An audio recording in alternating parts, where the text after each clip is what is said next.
Hello, welcome to my channel law का अड्डा। आज मैं आपको भारतीय संविधान की उद्देशिका या प्रस्तावना को याद करने का सबसे सरल तरीका बताऊंगी। सबसे पहले तो हम भारत का संविधान के बारे में कुछ तथ्यों को जान लें। भारत का संविधान जो है वह 26 नवंबर 1949 को बनाया गया था। 26 जनवरी 1950 को प्रारंभ हो गया था। प्रारंभ इसलिए कहते हैं क्योंकि अनुच्छेद 394 में यह उल्लेख दिया गया है कि इसका प्रारंभ दिन 26 जनवरी 1995 को माना जाएगा। और भारतीय संविधान में जो कुल अनुच्छेद है वह अनुच्छेद 395 है। अब हम उद्देशिका के बारे में याद करने का सबसे सरल और उचित तरीका बताते हैं।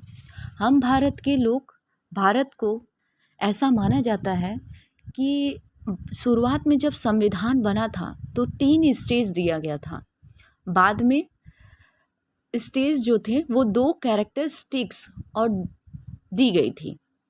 उसके बाद 5 चीज़ों को मेंशन कर रखा है। इस जो उद्देशिका है इसमें 5 चीज़ों का मेंशन किया गया है, जिसमें सबसे पहला है संपूर्ण प्रभुत्व संपन्न, जिसका तात्पर्य यह होता है कि आप अपने आप में खुद को डिग्निटी वर्ड्स के फॉर्म पर। और दूसरा यह होता है समाजवादी, जिसका मतलब यह है कि समाज का आप ध्यान रखोगे, समाज को नज़रअंदाज नहीं कर सकते हो। फिर आता है तीसरा पंथ निरपेक्ष। यह सबसे पहले नहीं था। ये 42वां संविधान संशोधन, जिसे मिनी कॉन्स्टिट्यूशन भी कहा जाता है, उस दौरान 1976 के तहत हमारी प्रस्तावना में इन 2 शब्दों को जोड़ा गया था। फिर चौथा है लोकतंत्रात्मक। इसका मतलब है you have no religion of your out, by the people, to the people, for the people. यह शब्द हम लोकतंत्र के लिए इस्तेमाल करते हैं। फिर आता है 5वां गणराज। इसका मतलब यह होता है कि इलेक्शन के द्वारा हमारे यहाँ जो सरकार चुनी जाती हैं, जिसे गणराज्य भी कहा जाता है। ये 5 एलिमेंट्स हमारे भारत के कैरेक्टरिस्टिक्स को इंडिकेट करता है। हमारी उद्देशिका का पहला ऑब्जेक्ट है, यह 5 तरह के लेवल में इंडिया को डेवलप करना चाहते हैं। फिर उसके बाद 3 प्रकार का न्याय, सामाजिक, आर्थिक और राजनैतिक न्याय। फिर 5 प्रकार की स्वतंत्रता, विचार, अभिव्यक्ति, विश्वास और धर्म उपासना की स्वतंत्रता। 2 प्रकार की समता, प्रतिष्ठा और अवसर की समता प्राप्त करने के लिए तथा उन सब में व्यक्ति की गरिमा और राष्ट्र की एकता और अखंडता को सुनिश्चित करने वाली बंधुता बढ़ाने के लिए दृढ़ संकल्प होकर अपनी इस संविधान सभा में आज तारीख 26 नवंबर 1949 ईस्वी मिति मार्गशीर्ष शुक्ला सप्तमी संवत 2006 विक्रमी को एत द्वारा इस संविधान को अंगीकृत, अधिनियमित और आत्मर्पित करते हैं। हम भारत के लोगों के द्वारा यह आत्मर्पित हुआ था।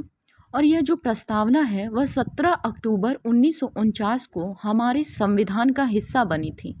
द्वितीय वाचन का अंतिम दिन था और यह उस दिन इसको पूरा बहस विचार विमर्श करके बाद में ही संविधान में भाग बनने के लिए प्रस्तावित किया गया था।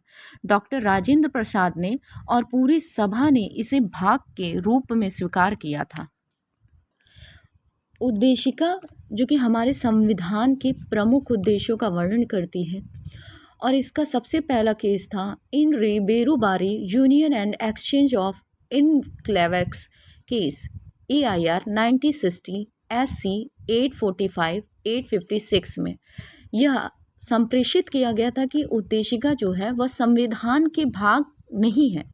उसके पश्चात ही जब केशवानंद भारती का जो केस आया था, जो केस का नाम था केशवानंद भारती बनाम केरल राज्य 1973 के केस में यह कहा गया था कि संवैधानिक इतिहास न्यायालय की दृष्टि में लाया गया है।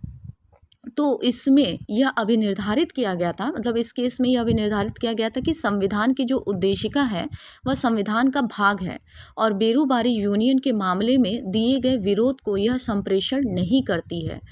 और संविधान की जो उद्देशिका है, क्या आप जानते हैं कि संविधान की उद्देशिका को केवल एक ही बार संशोधित किया गया है, वो भी 42वां संविधान संशोधन। और 42वां संविधान संशोधन ये कब हुआ था, ये कमेंट करके आप बताइए। और मेरी वीडियोस कैसी लगी उस लाइक और सब्सक्राइब